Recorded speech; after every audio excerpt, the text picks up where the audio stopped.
Bitcoin, Ethereum, and Cardano, the OG, the smart contract innovator, and the Ghost chain. What in the world are these three platforms? How are these blockchains different? Let's break it down so you can make better investment decisions and understand how different blockchains can have different aspects that make them unique. So Bitcoin is going to be a proof of work UTXO ledger-based blockchain. And essentially what this means is Bitcoin is proof of work, so miners must mine Bitcoin in order to get Bitcoin. And when they do this, it does things like validate transactions, produce blocks, secure and verify the blockchain itself. And from there, people can do P2P transactions. They can, use Bitcoin as a store of value, keep it as that safe haven crypto that's been around the longest. All of these good narratives. Ethereum, on the other hand, was a proof of stake, or it was a proof of work blockchain that has now converted to a proof of stake blockchain. And essentially how this proof of stake blockchain works in Ethereum is that validators lock up Ethereum and they validate from this locked Ethereum, they validate transactions, move the blockchain forward, and send and verify transactions. Now, a huge difference between Bitcoin and Ethereum is that Bitcoin is a UTXO ledger base, which means unspent transaction output. And basically what this means is like when you do a transaction on Bitcoin, you have certain boxes on the blockchain open. These are your open transactions. And as you do more transactions and pay transaction fees, you end up closing and reopening new UTXOs. Ethereum, on the other hand, has what's called the accounts-based model, and it's more like a traditional checking account that you have with your bank. They verify what balance you have, and then from there, they let you spend up to that balance, right? So they verify your balance, your credits and debits, like a general ledger system in accounting, and then they update your balance with that same thing. Cardano, on the other hand, kind of works to combine the two. Cardano is a proof of stake UTXO ledger-based system, and basically it's proof of stake. It's called an Ouroboros. Its proof of stake consensus mechanism is built off of Bitcoin's proof of work theories of security, giving it a little bit more security. But Cardano is aimed at providing security and scalability as a third generation blockchain after Ethereum. It runs on proof of stake, much like Ethereum, but you don't have to lock up your ADA as you have to lock up your ETH on Ethereum. Cardano delegators delegate to stake pools, and these stake pools hold ADA to verify transactions on the blockchain, similar to how Ethereum works using locked up ETH to verify and move the blockchain forward. Cardano also runs on the UTXO blockchain. It actually progressed UTXO to go to eUTXO and expressive UTXOs to allow the UTXO ledger to have smart contracts, something that Bitcoin does not have. So that last thing I just said was really interesting, actually. Yes, Bitcoin does not natively support smart contracts, which further solidifies its P2P payment network usability model. Bitcoin, just being the first crypto out there, does not have all the innovative tech that all the new cryptos have. There's a lot of new innovations that have been happening in crypto since 2009. And so Bitcoin is going to be solidified in that digital gold P2P market share, while some other tokens innovate as second and third generation blockchains. Much like digital gold today, gold is a great thing to have, but there's a lot of other ways to progress in the economy besides just using gold. Gold can be used for a lot of things, but if you take gold and put it into a microchip, or take gold and put it as a part of something else, this would be like a layer 2 or a layer 3 scaling off the original Bitcoin. Now, Ethereum has always had smart contracts. Cardano has always had smart contracts, but they're a little bit different in how they work. Ethereum is the most easily programmable smart contract platform. It has the most infrastructure, the most resources for developers, and from that, you've seen a huge explosion in L1, L2, and a bunch of dApps and NFT projects on Ethereum. That's why Ethereum is currently the biggest blockchain, and it has the most respected user base and people actively developing on it. Cardano, on the other hand, has spent a ton of time in the last bull market from 2019, 2020, 2021, 2022, and now to 2023, building out that core infrastructure that Ethereum already has. So last bull run, Ethereum did very well and developed a lot as far as the DeFi ecosystem went, because they already had that easily programmable infrastructure in place. Cardano has been working to build that, and from there, we've seen an explosion of DeFi applications on-chain for Cardano. Cardano smart contracts focus a little bit more on security and scalability, given their peer-reviewed research model and a little bit slower approach to development. A lot of people, including myself, think that this is going to be a very great thing long-term, but Ethereum smart contracts are some of the easiest to program, and the easiest to deploy on. Cardano is trying to get there. They're putting in infrastructure, but they're not fully 100% there yet. DeFi is starting to boom. Next bull run, I think, will be very well for that ecosystem. The next thing you want to note about these respected cryptos are their community. Bitcoin is obviously the most well-respected crypto in the entire world because of its solidification in the space, its pioneering in the space, first mover advantage, and it has the largest market share of all cryptos and the largest user base. There are more Bitcoin nodes than any other type of crypto nodes out there, and Bitcoin is one of the most secure decentralized applications because of that. It has no founder, it has nothing that get in the way of like new blockchain projects that are emerging, things that just hurt themselves. Bitcoin has none of these things, and although it is kind of more limited in its technology compared to newer cryptos, that limitation could be a good thing. So the Bitcoin community is a huge community, and there's a lot of Bitcoin maximalists. I don't personally think maximalism is a great thing because I like to invest into the newer projects and the more innovative tech.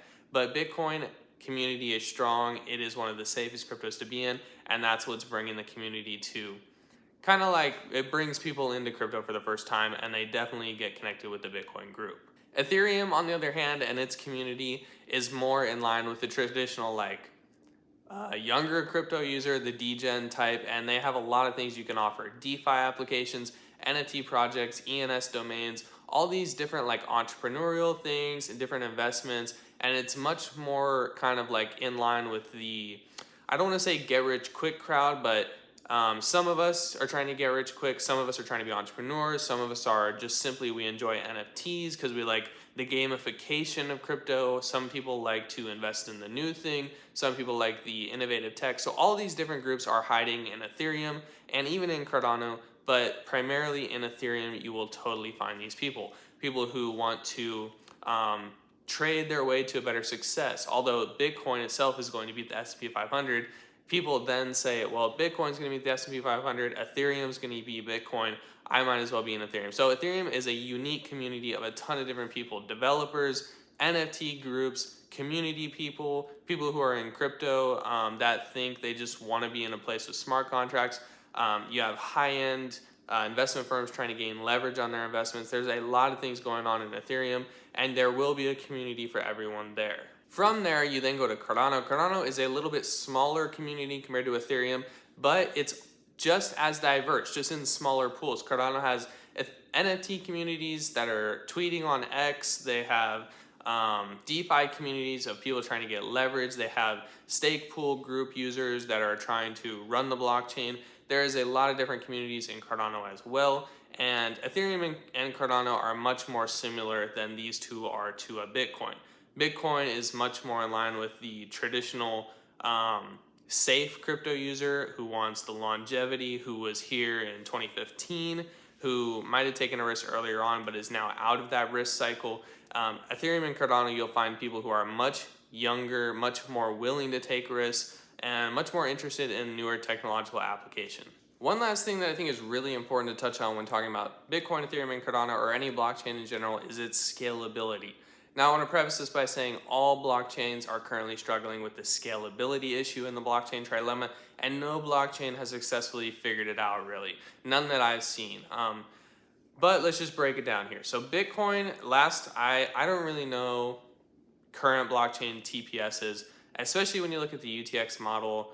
The UTXO ledger does not go very well with TPS because of how it bundles transactions. But Bitcoin was rumored to have like 7 to 10 transactions per second. I don't know if that's really true or not, but Bitcoin is a little bit easier to congest. It's only really dedicated to being a peer-to-peer payment network. So when you add things like ordinals on it, or you add different kind of like newer blockchain things like DeFi or NFT, Bitcoin has the ability to become congested very, very easily, and not really congested, but it just only produces so many transactions in a given period of time. Ethereum, on the other hand, has a different set of issues. It combats high congestion, high usage with high gas, which is basically blockchain fees. So Ethereum, you won't have a problem getting your transaction to go through, but it is a pay-to-play system. If it's the blockchain's 99% loaded and you don't have $1,000 to push your transaction through, you're going to have to wait. So Ethereum also has the same scalability issues that Bitcoin has. It might have a little bit better transactions per second, but it is run more on an auction system that they call gas, and whoever pays to have their transaction go through via higher gas fees will be able to get a transaction through no matter what. Cardano has the same scalability issues, and in fact, last bull run, it was having TPS issues because the blocks weren't big enough. The Cardano Foundation and IOHK has increased block size a little bit, but it has the same thing. If too many things are happening on Cardano at once, the blockchain becomes 99% congested, it becomes loaded, and transactions start slowing down. Things take a little bit longer to process, and things can break. Certain DeFi applications like MinSwap or MuesliSwap, they break under high congestion. Things like tap tools, we've seen different things go down because of high congestion and high usage. Bitcoin, I'm not sure that they're doing anything to scale the blockchain. I don't know if it's physically possible. I don't keep up with Bitcoin a whole lot. Ethereum has L2 solutions that they're working on to push more traffic down further across the blockchain from the L1 to the L2. You're doing a lot of ZK rollups, doing a lot of rollup solutions, and even now pushing into sharding solutions. Basically what this means is they're pushing information downstream, and they're using things like L2s, rollups, and sharding to batch transactions. So instead of putting like 1,000 transactions on the L1, they're putting 1,000 transactions on the L2 or on the layering scaling solution, and then that L2 is pushing only one transaction to the L1. So from this, they're aiming to scale further and increase the blockchain load capability by rolling up mathematical proofs and putting less transactions on the L1. Cardano is kind of doing the same thing. I'm not 100% certain of the exact details, but their version of rolling things up is increasing the block size or the UTXO capability. So basically they're aiming at putting more transactions, more blockchain instances into a transaction. So more NFTs being minted in one transaction, more tokens being sent in one transaction. So they're really trying to increase that transaction size or increasing the block size with having more transactions better placed into each block. There's different scaling solutions like Hydra, a lot of different infrastructure solutions like Mithril, and other things that things have been going on from the new eras of Cardano. So they're having the same issues that the blockchain gets congestion overloaded, but they're trying to just use their UTXO capabilities of expanding blocks. And I know they have a lot of room that they can expand blocks, but they're trying to do it only as needed. So all three blockchains are having scalability issues, but some like Ethereum and Cardano are working to kind of solve it. Bitcoin, I know, has other things like Lightning Network, but I'm not sure how that affects their scalability. Another thing you want to consider when looking to invest in Bitcoin, Ethereum, or Cardano, or wondering what the differences are between these things, is the risk that you're taking on as an investor. So Bitcoin, the only thing you can invest in on Bitcoin is Bitcoin itself, unless you get into the ordinals market, which I probably don't suggest. But if you are investing in Bitcoin, you're essentially investing in the oldest crypto, the most historical crypto, and the crypto that's been through the most bear and bull market. So it has the most history and most evidence of a positive price appreciation over the long term. This is going to be your safest bet in crypto. If you are investing into like an Ethereum or a Cardano, you're putting more risk into your pocket for more reward. You're investing into with Ethereum, you're investing into the safest smart contract platform. So Ethereum was the first to push out these mass smart contracts to people, introduce people to DeFi and NFTs, and that's why you've seen the Ethereum price appreciate so well. So if you are looking for a safe smart contract platform, that's going to be something like an Ethereum, because it's the oldest, safest, most historically price appreciated asset in the smart contract platform. Moving from Bitcoin to Ethereum to now Cardano, Cardano is the riskiest of the three, I would say, for the reason that it has less historical evidence of price appreciation. It has seen less bull and bear markets. It has more infrastructure that needs to be developed, and I would say it has less total users than Bitcoin and Ethereum. So people equate this kind of to like less chance of doing well next bull market. If Cardano does well in the next bull run in 2024, 2025, 2026, I think it will bode a lot of evidence for it becoming a blue chip. But for right now, people consider Bitcoin and Ethereum the blue chips of crypto, and there are no other real blue chips, they say. So Kind of on that risk curve, you have Bitcoin as the safest, Ethereum as your second safest. From that second safest, you can also branch into other things like their L2s and their DeFi and their NFTs to make your risk curve higher. But the most risky of the three is going to be Cardano. On Cardano, you can also get into things like DeFi, NFTs, and other protocols that they have in order to increase your risk. But you can do as you wish. Essentially, Bitcoin, Ethereum, and Cardano are three super different cryptos from each other, and they're really, really good to compare. It's a good comparison to see what some very well-known, highly used cryptos are doing differently. Bitcoin is going to be your first crypto. You can mine it. Ethereum, you cannot mine it. It's going to be your first smart contract platform, and it has all the goodies, all the DeFi, all the NFTs, all the things, right? Cardano is kind of like a mix between the two. It's like your third generation blockchain. It saw the first proof of work crypto, it saw the first proof of stake crypto. It's building a totally different native proof of stake solution, whereas Ethereum is not native to the blockchain, right? So there's a lot of different factors you want to play into when picking different cryptos to invest in. I personally would highly recommend holding a little bit of all three of these so you get exposure to all the ecosystems. Probably right now I hold the most Cardano because I believe in the, further down technology being more usable in the future. Kind of like the comparison of gold to microchips. Like if a microchip has gold in it, yeah, that's good. Much like Cardano has pieces of Bitcoin in it, but I can do a lot more with the microchip than I can do with the piece of gold. So going off that, it's like investing in something like an Nvidia versus a gold. I kind of like the idea of investing in a Cardano, but I do hold Cardano and Ethereum, no Bitcoin currently. Let me know which blockchain you think is the best, Bitcoin, Ethereum, or Cardano, and which one should be ranked number one out of these three. Should Cardano become a blue chip? I personally think so. Also, if you want me to dive into maybe an accounts-based versus UTXO-based video, I'd like to do that. Just let me know in the comments. Hopefully this video provided you value, and we will see you in the next one.